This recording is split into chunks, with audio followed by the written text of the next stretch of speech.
The reality of the war is, and remember, it's long, it's bloody, done with bayonets and muskets at very close range, and the damage is great. The medicine is really primitive. People are dying, and the people who are staying are that ragtag group.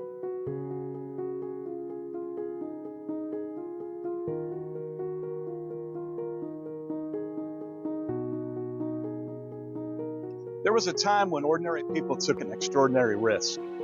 Farmers, merchants, shopkeepers, people who discovered that the future of the country belonged to them. Men who pledged their lives, fortunes, and sacred honor to an idea whose full meaning they could scarcely imagine. Ken, you have said that democracy was not the intention of the revolution, it was a consequence. What did you mean? Well, I think the evidence shows that the founders were initially interested in forming a Republican government that would represent sort of the highest class, the property owners, the people who had had some form of education.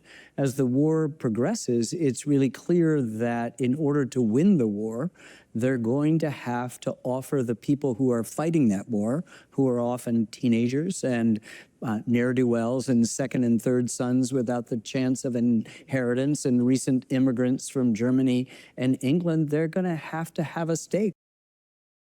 The revolutionary generation wouldn't be the last generation asked to sacrifice. More than a century and a half later, my father was part of another generation that answered a call.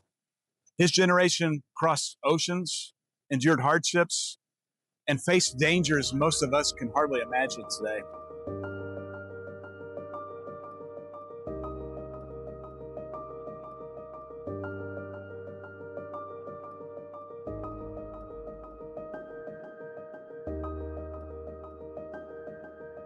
Fighting was sporadic. They'd send guys running up the hill and we'd shoot at them.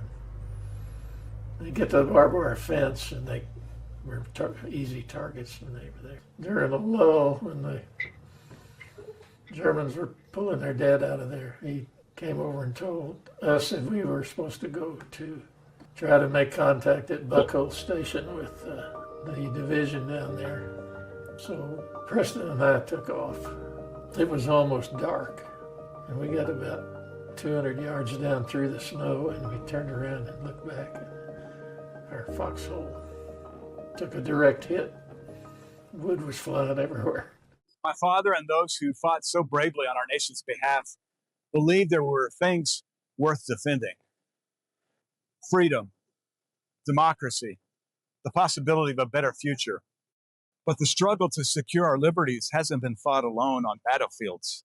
Case in point, when World War II was over, my father's generation came home to build a brighter future for future generations.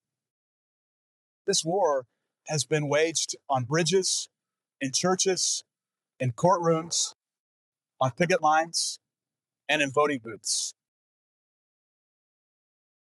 Sometimes I imagine those who came before us looking at this country that we've inherited.